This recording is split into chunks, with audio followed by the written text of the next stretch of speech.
Hello and welcome to the newest episode of the Blue Collar Racing Podcast. We have a special guest today, Johnny Gilbert with Stainless Diesel. Hey man, great to be on with you. I appreciate it. So tell us about yourself and tell us about Stainless and when you guys started and all that. Yeah, got into diesel right around 15, 16 years ago. As far as the performance side, pickup truck side, I had came from the trucking world, so my dad and I had semi trucks, and we wrenched on all of our own stuff and got it, kept it up to date and running, greasing, oiling, fixing, just kind of a gearhead by nature. And then my dad also got me into drag racing, so that kind of blended together later in life. We had the opportunity to get some hot shot pickup trucks along with our semi trucks back in the day, and then basically started looking at I was a Chevy guy, big block Chevy stuff, and Chevy pickup trucks with gas from the gas world, but my diesels are always like inline Cummins motors, inline Caterpillar stuff. So when I started looking at diesel pickups, I went straight for the Dodge. After I popped the hood on a Duramax and said, man, there's a lot going on with the Duramax hood. And then it just kind of took off from there. We started doing, just basically getting into the engines, setting valves, setting timing on pumps, just on our own work truck stuff. And then got to the point where, we were making twin turbo piping kits and O-ring and heads and trying to make these things a little more powerful to tow a trailer. And that's kind of how it all started. And then got to the point where there wasn't enough hours in the day to run two businesses, so I quit trucking and 100% focused on stainless diesel for about the last 12 years full time. That's awesome. Do you guys still do the stuff with the big rigs, or do you guys just keep it the medium, the light duty diesels? Oh yeah, my background's definitely in Class 8 trucks, big rig stuff. So we do turbos for those guys for sure. We don't do, we don't focus on the injectors for the big rigs or anything like that, but we definitely do Detroit diesel turbos. We do Caterpillar stuff quite a bit, and some ISX Cummins-based T6 stuff. So we still offer that on the website as well. That's awesome. And you guys, yeah, man. When did you start racing and actually really get into the racing scene? It's kind of a cool story. So back in the day, like we were doing trucking and all that good stuff. So I had a diesel truck that pulled my Chevelle, a big block Chevy Chevelle I've had since high school, basically to my local track to do bracket racing. So I was a bracket racer. My dad got me into that. So every Sunday we'd be at the local track and bracket racing. My Chevelle back in the day, it was like 1050s and like 670 base. A lot of guys are used to that 670 class in ODSS racing series. So my Chevelle would run that 1050 and just a little bit under, in that range back then. But I'd tow it with my pickup truck. So my pickup at the time, I had put twin turbos on it and O-ring the head. And it would run 13 flat for a full weight truck, a VP truck. It was second gen back then, and I broke the rear end in my Chevelle, and I was racing for points, and I think I was second or third in points on the list at the time. And I basically unhooked my car trailer, threw the hitch on the ground, dropped the tailgate off the truck, just take a little weight off, and I went 4 rounds of racing that day. That was the first time I actually kind of really raced that truck. And then all my buddies that I raced against, they were laughing. I was going down the track pretty consistent, and it'd puff a little smoke out, and they got a kick out of it. Back then there wasn't a whole lot of guys racing pickup trucks, in that time frame. It was just kind of getting started compared to where it's at today. And that was pretty much my first pass, and the first time, even though it was slower, I got a kick out of it, and that's what started my diesel racing side. Yeah, that's a really cool story. You don't hear that often, but that is one way to get into it. Just adapt Yep. and overcome. Yep. Make it happen. Now, that truck, was that the VP truck that you set all the records with? Is that the same truck? Yep. So it's basically the same truck, and it started out just as a work truck, and it's kind of like a daily thing. And I just kept seeing how far I could push it and how hard I could push it. And then back then, it was still early for the common rail stuff. So, common rails back then were, they were barely cracking into that 700 horsepower range. There was some outliers at 1,000 horsepower, but it wasn't as common as it is today. Back then. And then for a VP truck to make 550, 600 horsepower back in those days, that was something. But Yeah. that truck, we just kind of got, just kept pushing and did some wild stuff with that VP truck. Put a 6.7 engine together back then, 10 years ago plus now, and converted it to a VP, and triple turboed. We triple turboed it and played with all kinds of one-off injection and top feed injectors, a bunch of different turbo stuff, and we were developing our 5-blade compressor wheel stuff back in the day. That was my test bed. Basically, I did a lot of testing on that truck. Understand that. Yeah, I always liked seeing the stuff on your VP build because that's how I started.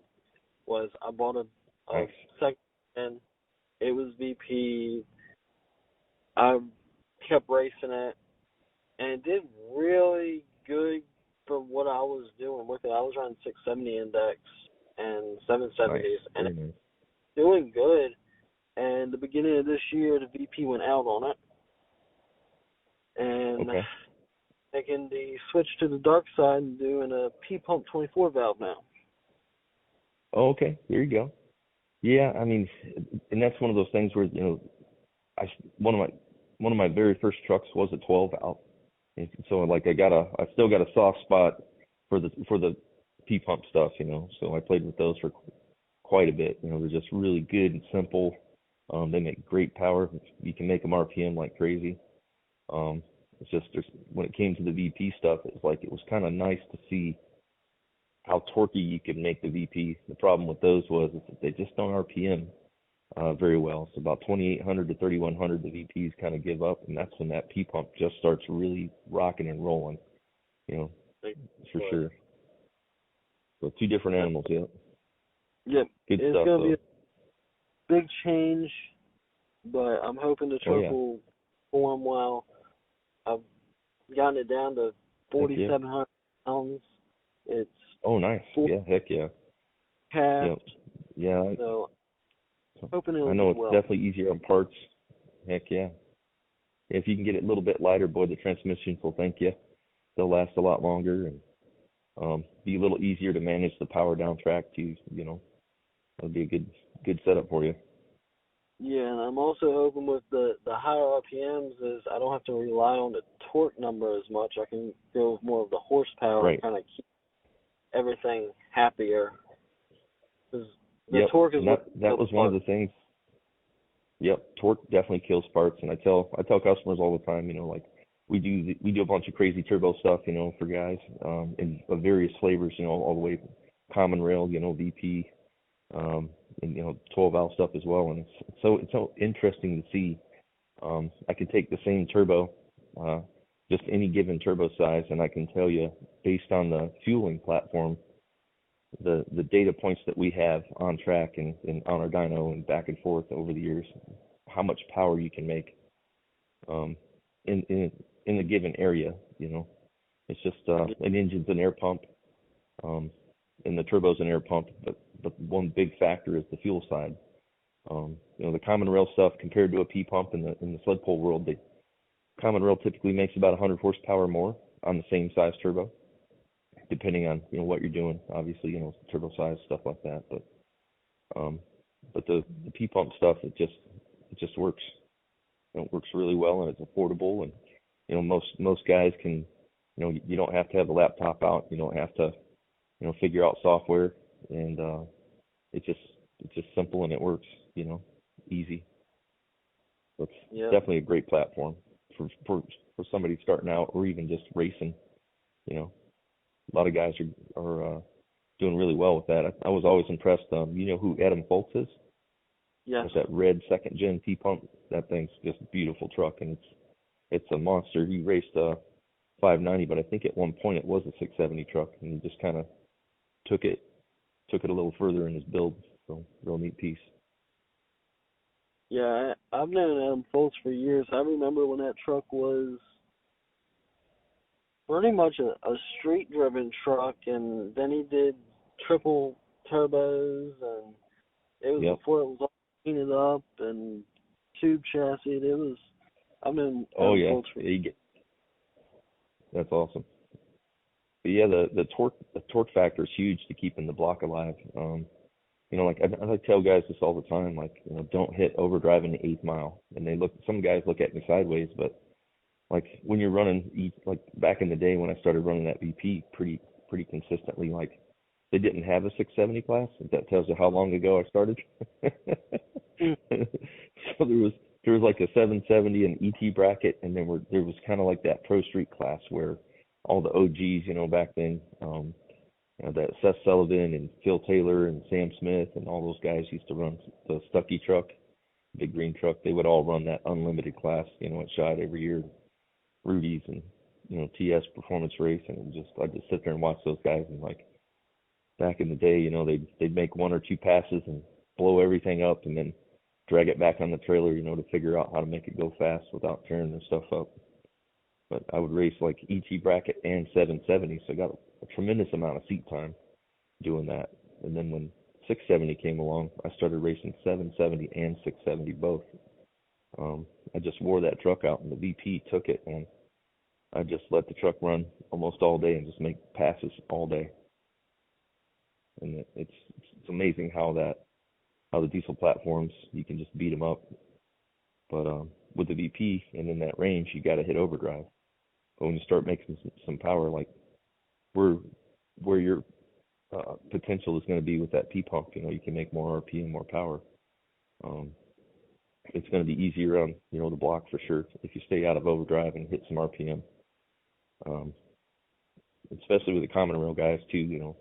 I tell them with our knuckle sandwich, like a 400 twin turbo kit, that thing will split blocks if you let it hit overdrive and lug that thing down to 2,500 RPMs, 2,800 at 1,400 horsepower, 1,200 horsepower.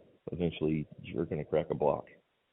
In overdrive that low, the torque goes pretty high. Yeah, and it's crazy how 5-6 years ago, diesel racing, we were trying to use torque to go fast, and now we've all figured out horsepower and go fast. Oh yeah, yeah. The Pro Street truck, and we learned a lot of lessons with RPM, that's for sure. And then now with moving on to the Pro Mod car here the last couple of years, it's just the more RPM we push it, the faster we can manage to get down the track. So it's we get lighter, more RPM, kind of like our gas racing brothers. The more we're like that, the faster we tend to go. So at UCC we had this year we've been pushing RPMs up a little bit more. Like Pro Street truck, we were at 57, 5,800, usually 6,000 here and there. In the car, we've been up to, I think, 6,800 so far, in that range. So it's just a lot of RPM. But it seems to manage it and like it, and we can get down the track, staying away from torque like that. Yeah. I mean, it's the motor's liking it. It's no sense not to do it.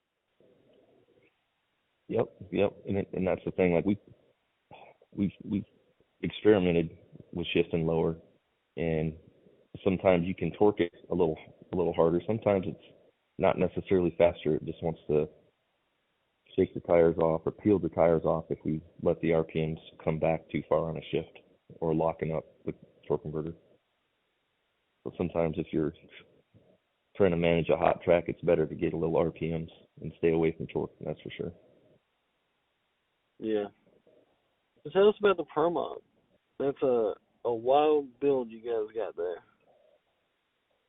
Oh yeah, yep. We did Pro Street for so long, and then I kept watching, some of the street outlaw shows, and some of the faster classes and the big tire stuff, and it kind of came from that, gas world 2-wheel drive stuff into the 4-wheel drive stuff with the Pro Street truck, and it was we did really well for many years, won 3 Outlaw Diesel Super Series Pro Street points championships, and set the records and stuff, and did some really cool stuff with that truck. We're super proud of the team and how hard we pushed that truck, and I really feel like we hit the limit of. I know the Pro Street class can go a little faster. The problem is now we're at the limit of like the 400 transmission's ability to hold the power we're throwing at it versus the weight that class is. I really feel like it's just a lot of work and a lot of parts breakage when you push it harder than where we were at. We could make it go 480s pretty easy. Once we push it a little harder than that, it would start, wearing out transmission clutches and hurting things that you normally wouldn't hurt. So basically started looking at taking that kind of power and putting it in a lightweight application. The Pro Street truck's at 2,800 to 3,000 horsepower range. And then we basically took that kind of concept and put it into that Pro Mod chassis. Worked with Hammer Tech race cars to make the engine fit in that chassis. It originally had a big block Chevy in it with a Power Glide 2-speed Chevy transmission in it. So we put the Turbo 400 in it, lockup trans from Rossler this year or last year, and it's essentially like a 48 with no overdrive, so you have lockup capability and a whole lot of other neat things as far as managing power down track. But it's a different wild ride, that's for sure. I'm sure. What's the I know you guys have the billet block, but what else? What's kind of the motor setup in there? So the engine is it's a 6.7 base Cummins deal. We're really used to that 6.7 platform as far as the Pro Street truck goes. And Pro Street truck had an iron block with a deck plate from Pine Hill Auto. They built the engine for us. A good dealer of ours, good guys. He built a lot of sled pull motors, and it had a Wagler billet head on that one. And that motor had a D&J gear case with the S&S fuel pumps on it. And then we took everything we learned from that platform, and I talked to Jeremy. I'm like, hey man, I need lightweight for this Pro Mod, and seeing what he did with Ben's engine and platform. So it's basically a full billet engine from Wagler Competition Products. Jeremy built this thing from the ground up, from scratch, and designed it, billet cylinder head, and he's got 2 different style cylinder heads for it, and it's basically like a 4.250 bore, so a little bit bigger than stock, like a 6.7 in that 4.210 range. So just compression wise, it's right in line with about 15.5, 16 to 1, just a little less than stock, just to kind of we've learned over the years it kind of keeps head gaskets on and keeps parts happy. And then we have S&S fuel on this one as well. It has a kind of a unique injector. It comes out the top of the valve cover like a top feed. It kind of looks like a Duramax injector when you're looking at the injector just laying on the bench. But fuel rail is on top of the injectors there. And it's out of an Iveco semi-truck, if I remember what Luke told me. So it starts out with a higher fuel quantity to begin with for a semi-truck application. Then they modified it to do what we need. I think the car, I have a goal of 4,000 horsepower with this thing in that range, and I think we can easily hit 3,500 with our turbo platform that we have on it now and the nitrous combination that we're running. We might have to do some tricks to push it to 4,000, but I think it's totally possible in the near future. That's awesome. Crazy. That's a crazy number. That's a big number to hit. I found a old DVD a few weeks back, and it was a Diesel Power Challenge, like 2012 or 2013. So I got it, and I turned it on, and those guys were so excited about 13 and 1400 horsepower. Oh, yeah. They were through the roof excited. And I was like, back then that was a huge number. Now, there's trucks out on the street with that. Oh, yeah. Yeah, and that's crazy. Like I said, like we do that knuckle sandwich compound setup, and it's like 1450 at the tire, over at Fire Punks, and like it's just about anywhere, 1300 to 1450, and you can tow like a gooseneck, 40-foot gooseneck with it and rock and roll. It's just the technology today is just crazy with like the turbo stuff that we've like over the years. We like the 5-blade stuff. Essentially, we started that. Man, the concept was like 15 years ago, honestly. So we were doing twin turbo piping kits, and we were doing, we just kind of got started with the stainless diesel manifolds back then. We were cracking like cast iron stuff on our work trucks, and I was looking for a way to make better longevity just for our work trucks. So there was a point at which I kind of like tried a bunch of stuff, and it just didn't work, and I just designed. I found a steel specialty foundry in Michigan. Really good guys. I called a bunch of foundries, and me being just a small business guy, truck driver guy trying to get started back in the day, trying to do a casting. I did a lot of research, a lot of reading, talked to a bunch of people, but there was a lot of foundries that just didn't want to deal with a small guy like myself, just getting started. So I was very fortunate to find Mark and John up there in Muskegon, and then I told them what my goal was and what I wanted to do, and they worked with me back and forth on the casting, and it's been a phenomenal casting. It's a 400 stainless alloy, so it is magnetic, but it's got extreme heat cycling ability to it with no cracking. It's just a great piece. But so it was just one of those things where we got started back then, and it's like nobody made certain things, so I figured we'd just have to make it. And then that's the same thing with the 5-blade stuff. It's like, we used really good Borg Warner stuff back then, and whole set stuff, and we did a lot of testing and dynoing, but it's like, man, we could make it a little better and tweak it a little better, So the 5-blade, it was designed to work with a compound turbo kit initially.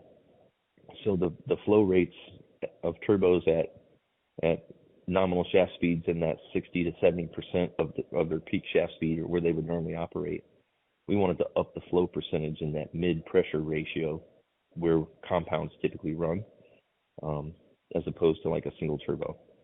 And we definitely, in testing, we started, we did all kinds of different things, and ended up with probably a 5-gallon bucket of wheels that kind of didn't make the cut for what we were shooting for on the design side and testing.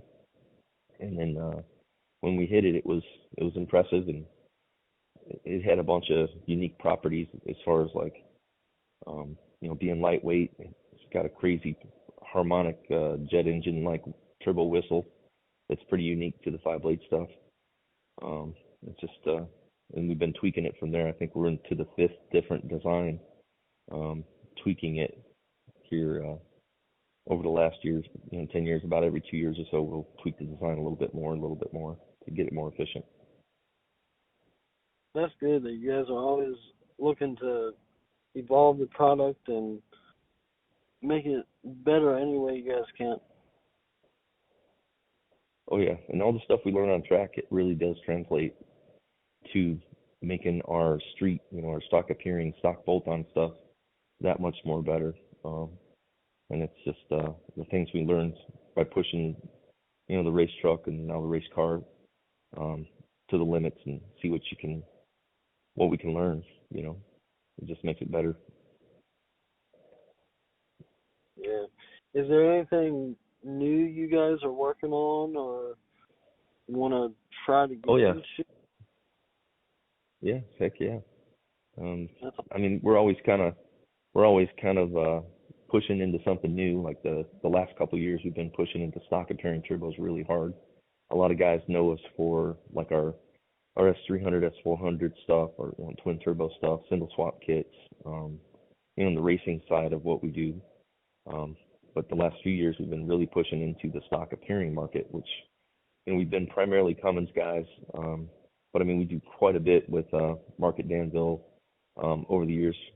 Mark's phenomenal with the Duramax platform on engine dyno stuff for sled pulling, and really known for making power and that platform. My sales guy Trevor, he's a big Duramax guy, so he's been with us for well over 10 years, and sled pulls Duramax and a Ford OBS chassis.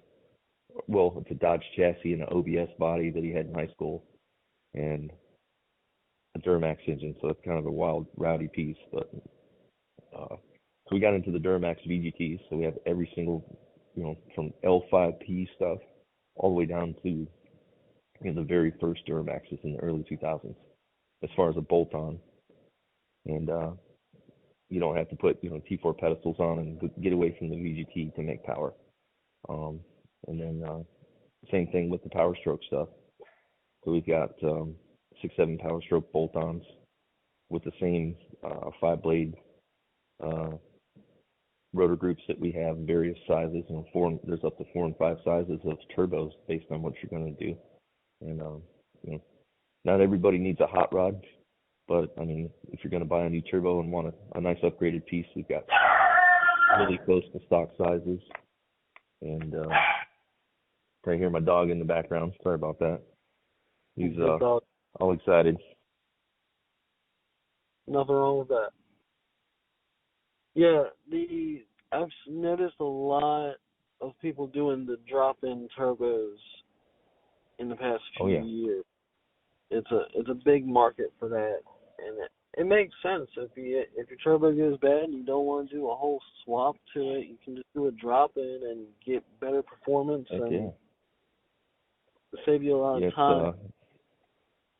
It's like we took that racing and sled pull technology and what we learned and got better turbine wheels and better flowing compressor wheel sides. And like the VGT for the Cummins, it just amazes me that, I mean, you're taking electronic VGT base turbo and 720, 730 horsepower to the tire with a little 63, 67 VGT on a 6.7.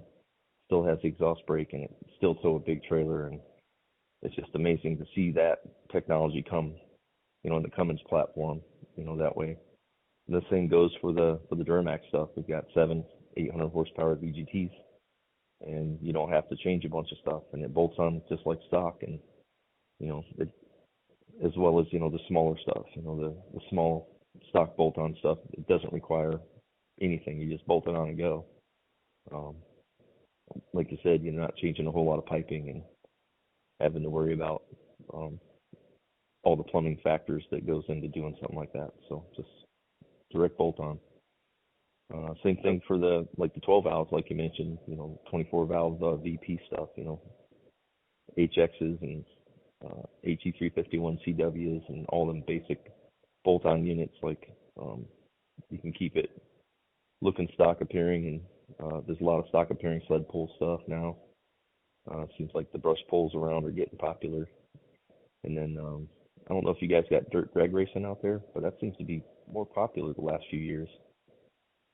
Yes, it has. I actually used to dirt drag my race truck some, and then it's gotten to the point where it's at now, and I can't seem to keep a good grip on the dirt anymore. Yep. That's a whole other aspect, yeah. But with your truck, you were saying you said you back halved it a little bit? Or you were looking at changing the suspension? Yeah, I back halved it, forward it, fiberglass bed sides, everything's gutted, aged. So it's getting there. Good. Heck yeah. Yeah, that suspension stuff with 4-wheel drive, man, I'll tell you what, it's tricky. Like we spent years on trying to get that Pro Street truck. Like we threw a bunch of power at it, and it was just not having it. it didn't want to settle down when we started turning it up, and it took us years to make it settle down and tweak it. I think the 4-link stuff was really important once we figured out what it liked. And then that's just like one of about 5 things that are super important on that, on the suspension for the 4x4 drag race stuff. It's just crazy. What we learned over the years with that, like, the importance of like an anti-roll bar on the chassis down to the rear differential to keep that back of the truck planted. That right tire wants to plant, passenger side rear wants to plant harder than the left. So it's that anti-roll bar really does help keep both of those tires evenly planted. That was a huge thing for us when we started trying to put down 2,000 plus horsepower back in the day. I mean, it was 2016 when I started racing that on the common rail and Bosch ECM and all the horsepower and triple turbos, and when I really started putting power down.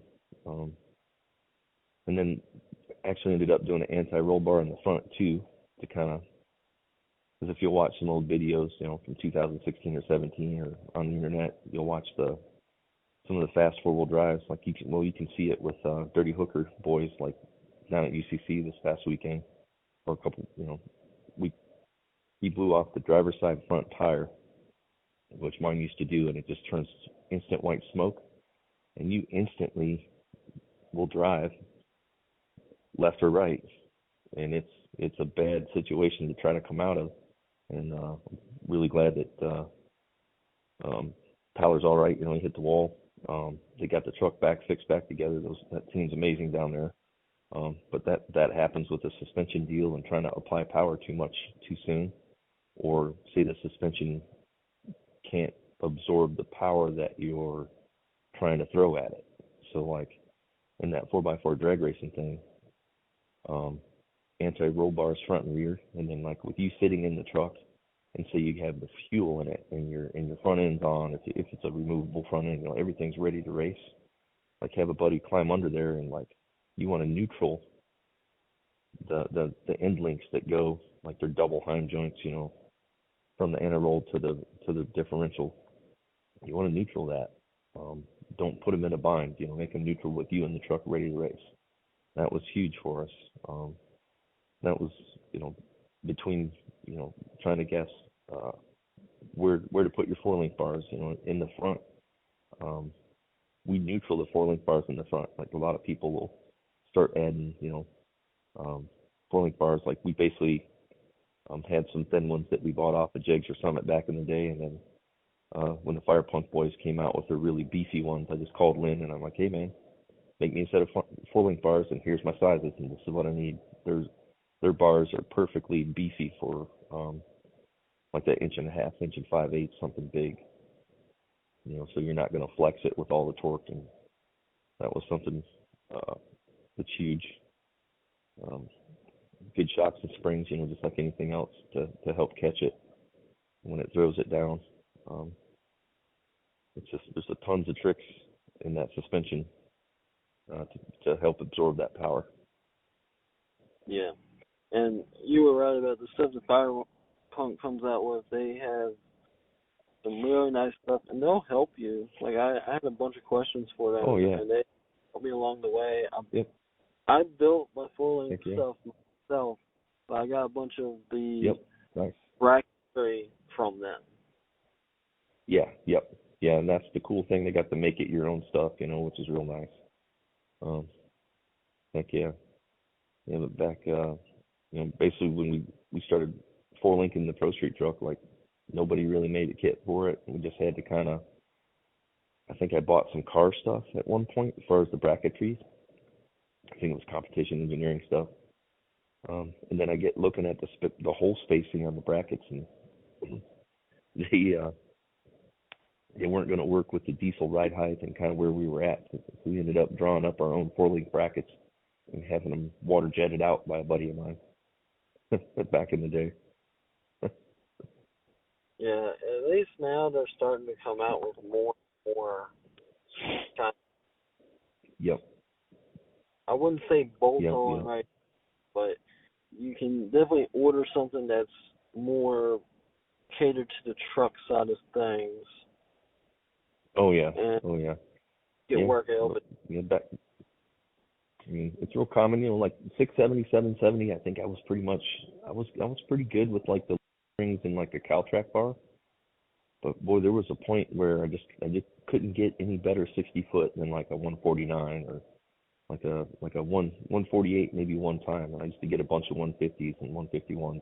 Like it was pretty heavy back then, like 6,000 pounds, and it was still lightened up some um, compared to like a full weight truck. But like there's a point at which you're going to hit that wall, and then four link is just super adjustable. You know, you can play with it and see what the truck likes. You know, do you know where your instant center is or where your intersect point is? Do you do the math on that? yeah, I did So all the math I know and that. everything. Got it all figured out. I had Good, the good. truck right go to Truck Wars, and I Okay. started the first time. It was sounding weird. I pulled it out of the garage, cut it off, was gonna go out and take it for a little test drive and do a test hit on it. Went back out to start it up, would not start, and that's when the pump said bye bye. Oh, dang And that it. was Yeah, it exited stage left. Yep. yeah.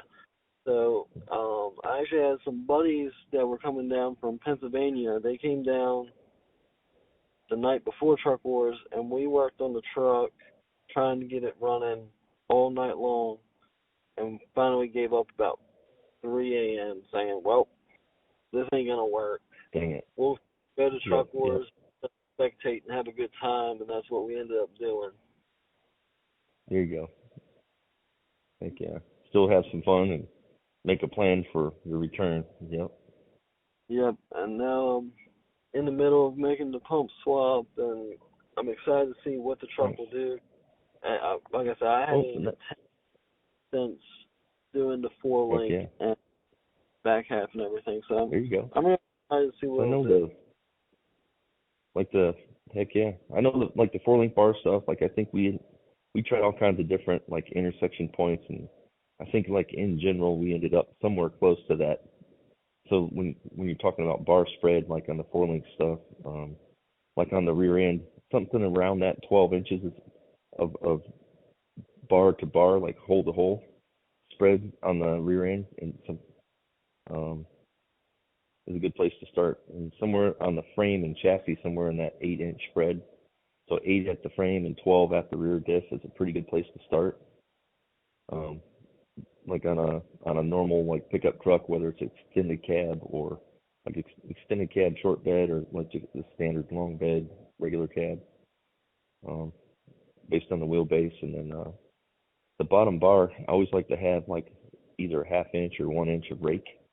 So when you're looking at that bar from the side, I like to put the bottom bar a little higher at the chassis than the rear differential, like it's raked upward just a little bit.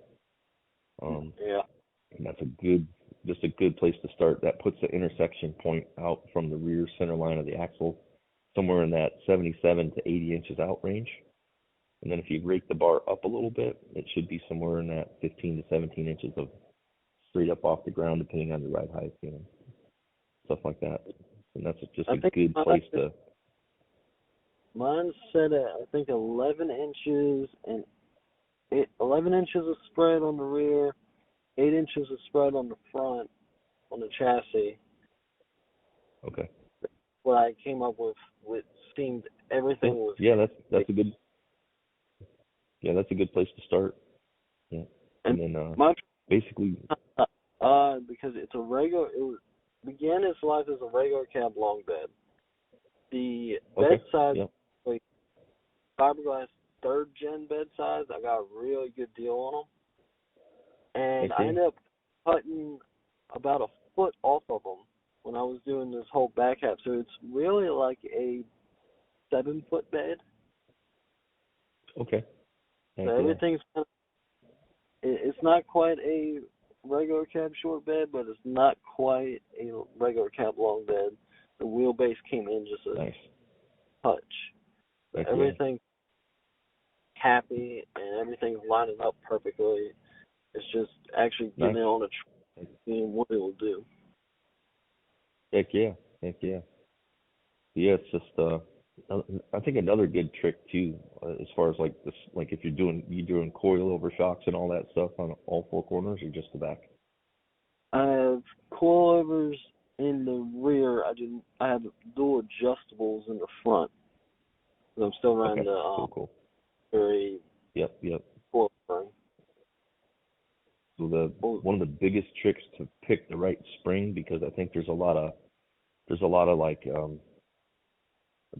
guessing as far as like what spring's going to be good for like your coil over shock when you're going to put them on a truck, and like a lot of the car guys, they might be in a Mustang that weighs like 3,000 pounds, and you call the shock guys up and you say, hey, I got a truck that weighs 4,500 pounds, and what do I need for a spring? I think even those guys get lost sometimes on what to do for you. But I think the general rule of thumb, and what we like, springs are relatively cheap, $50 a set, and sometimes you can find them used, $50 a spring or whatever. Sometimes 70, depending on what brand. But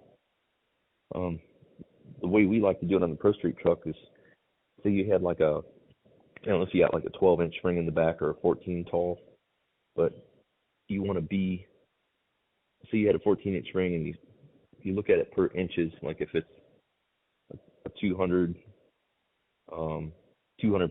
inch-pound spring, so every inch it takes 200 pounds on one spring to drop it down. So you want to be into the spring about 25 to 30% of its total starting height. So if you were a 14-inch spring, you want to be down in that 10.5-inch range when it's sitting on the ground and compressed into that spring, and that's about right. So that 30% into the spring is a good place to be. You're not making the shock work really hard to overcome kind of what you got going on, and the spring's doing a lot of the stored energy and holding the truck right. If you don't have enough, if you have too stiff of a spring, it's not going to transfer weight right. Things like that. So there's a lot going on there. Yeah, and that's really good information. And I'll actually probably go home today and look at that and measure it and see how close I am to that.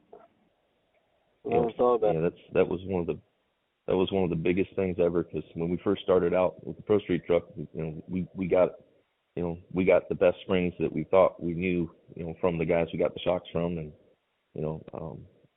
they were kind of out in left field initially, and then we got a hold of some, QA ones, I think is what we started with, and then we ended up with AFCOs, and they were really a better valving, stronger shock. And then as we started taking weight out of the truck, it's like, the springs we started with didn't work so well. So front and rear, that's a big deal to kind of make it respond to what you're trying to give it, when you start getting it on the track with some horsepower. Nice. That's really good information. I'm sure the listeners will appreciate it too. You guys have any events you guys are going to be hitting? Oh yeah, yep. We're going to be right just after 4th of July. We're going to be back down at Bowling Green, Kentucky. So some of the guys, the OG guys, and years ago might remember the TS Performance Race down in Bowling Green. And it was always a great time, a great area to be in, awesome track. So we're going to be back down there with Outlaw Diesel Super Series, part of our racing series here that we raced for years, the ODSS guys, and that's going to be July 6th and 7th, I believe. There's a Friday, Saturday deal. We'll be down there on just taking a pro mod, and going to be having some fun with that. We might take the Pink Panther, our little VP S10 project truck too, so that might go down there as well. Nice. That'd be exciting. Heck yeah. And won't be long now. Go ahead. I was gonna say, yep, that race will come up quick and won't be too long now. They always come up quick, especially when you're trying to get Oh loaded yeah. up. Yep. Yep. Always working on stuff in between the race, Um, like with the Pro Mod, we basically change transmission fluid, change the engine oil, look at filters, make sure things are good. We take the tires off the back and flip them right to left side. They got bead locks on the rims. We always retorque the bead locks. The stuff moves a little bit, when you're shaking the tires. And we used to do the same thing to the Pro Street truck, kind of go over every nut and bolt on it. Stuff shakes loose as you start going a little faster and tire shaking stuff. So little maintenance, race maintenance in between races. Yeah, but I have a whole checklist that I go down, and Oh just yeah, try to heck yeah. just in between passes, I can look at my list and be like, okay, I need to check all this stuff off, and then go make another pass. Perfect. Yeah, that's a good way to do it. Yep. So I got 3 questions from fans, if you don't mind answering. Yeah. Heck yeah. One guy has a 12-valve. It's a stock 12-valve daily driver. What's the best turbo to go with for just your run-of-the-mill 12-valve? So like your one turbo that we really like, especially if you're in that stock injector, stock pump category with the 12-valve stuff, it's our little 6060 HX35. So it's essentially a stock bolt-on. Does really well. It's easy to put on. It's slightly bigger than the stock turbo, but the weight of the rotor group, essentially the rotor group is like the compressor wheel, turbine wheel, is much lighter than what the stock is, but you'll have more EGT cooling capacity if you're going to take that truck and hook it to a big, like a gooseneck or just your, enclosed car trailer or pulling a boat, to go fishing. And you don't really have to turn it up to run that turbo. It's a great little size for stock fueling. All right, awesome. The next question I had is a LBZ Duramax has some fuel.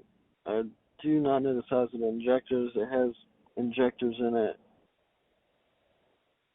Looking to do 700, 800 horsepower. What's a good drop-in turbo?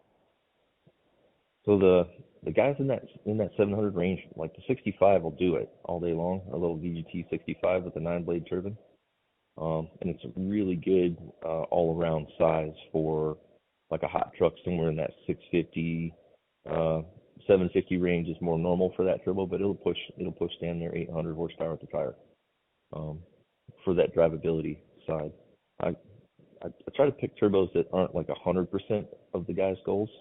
Like if you got a customer saying, hey, I want 800s, but I want to still tow a trailer, so you got to kind of pick something that's going to work in all aspects. So that's a really good size for that power range. All right. And then the last one I got is a 2005 Common Rail, pretty much a hotshot truck. Not a whole lot done to it besides a box tuner and a set of 50 over injectors. Looking for a compound kit just for towing. What do you guys recommend for that? There you go. So we do one that's called we've got a couple different compound kits for in that range. So a guy with that kind of injector, 40 to 60% range, does a lot of heavy hot shot towing. Our Street Twin is sized, it's a 362, 65. It's T3 wastegated, and we typically pair it up with like a 475, but I would put a 115 exhaust housing on the 475 and tighten that up just a bit to keep that charger in the sweet spot for keeping EGTs cool when you're towing. That turbo setup right there on low fuel, like somewhere between that, that guy with his tuner box and that kind of power might be maybe 550 on the hot tune-up, maybe 580, depending on, how good the pump is and how good the rail pressure stays up. with essentially like a stock CP3. That's about max effort that you'll see at the tire. So that turbo setup, I mean, I bet his EGTs would never get much over probably 1400 on the hottest tune he could get. But towing up a mountain like Eastern Tennessee or West Virginia mountains, he would be able to rock and roll past the semis with the flashing lights on, with like a 40-foot, triple axle, fifth wheel camper trailer. A lot of the hot shot guys are hauling the camper trailers nowadays, so he'd do really well with that compound setup that would sized in that range. Nice. And do you have anything else for the listeners? Yeah, just like if you guys got some more, detailed turbo questions, anything like that, interested in any kind of stainless diesel products, I mean, you can always email sales at Stainless Diesel with some great questions. We always get back to everybody on the email side. Phones sometimes are just off the chain busy. So if you can't get us on the phones, definitely shoot us an email at sales, and we'll get back to you that way. And as always, you can check out some of the neat products at stainlessdiesel.com, and then we've got tons of working on the social media stuff. We do the TikTok and Facebook and Instagram, YouTube. We're trying to pump that up a little bit more this year. Showing a bunch more content on the YouTube shorts and things like that. So check us out. If you got any questions, definitely get a hold of us. Nice. And then for the Facebook and Instagram and YouTube, it's just Stainless Diesel? Yeah, so just our basic, like the shop site, it's just Stainless Diesel on Facebook. Same thing on TikTok and Instagram. If you just do a search on Stainless Diesel, it'll pop up. And then I've got my racer page on, if you're following some of the racing stuff we do, I've got a Johnny Gilbert racer page. So we do some videos and some reels and some race car stuff, like what we're doing at the track. It's kind of a neat little deal. Just keep you on the inside loop of the racing side. And then we got Stainless Diesel on Snapchat too. So we do some Snapchat in the shop of us machining parts and, the guys goofing off or what we're shipping that day. So all the social media contact stuff out there for sure. Awesome. That was very good. People can get a hold of you and keep an eye on what you guys are doing and have an in-depth look at what you guys are doing. Heck yeah. Do you have a tip of the week for us? Yeah. So probably one of the biggest tips of the week that I could give anybody with a diesel, and whether it's a Class 8 truck or a nice hot rod pickup truck, or even your tow haul guys, your on-road hotshot guys, boost leak check your systems. And if you're not familiar with a boost leak checker, a lot of guys make them. There's a lot of guys out there that make a really good little system. I've seen guys go to Home Depot and get the plastic plugs and kind of plug their face of their turbocharger and pressurize it with the air compressor at your house or shop. Look for boost leaks.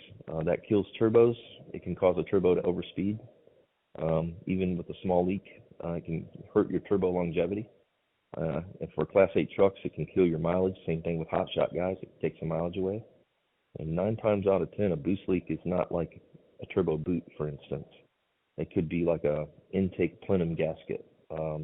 It could be an intercooler tank starting to leak where you couldn't see it. So there's a lot of little like air fittings in some of these fancy intakes where an 1/8-inch little pipe plug could have vibrated out and fell out, and you got a boost leak. And the turbos are so good today with the newer technologies and the VGTs, and you can still maintain normal boost and have a significant boost leak. And then that's for good longevity, for good mileage. Definitely do a boost leak check. We've got a high pressure checker that we sell online, a master kit for shops, and we just have a single size, and we recommend just pressurizing the face of the turbocharger. And our checker is a full pressure checker, so if you make 50 pounds on the street and your air compressor keeps up, you can test at that pressure to fully check for leaks. So that's my tip of the week. That's a good one. I know a lot of trucks I've worked on. I know just my personal trucks. It doesn't take long, and you can have a boost leak before you know it. Oh yeah, heck yeah. Yeah, definitely affects performance and mileage and uh, longevity for sure on turbos. So that's a great thing that we do before we go racing, and we just kind of learn that over time. You know, I've seen the guys. You know, you'll watch some various videos. You know, the Fire Punk boys will boost leak check on the dyno and find all kinds of stuff. You know, before they're making a hit. So you'd be surprised what you find when you go to check. You're like, dang it, I didn't know it was leaking. Um, I had one. We were checking like it.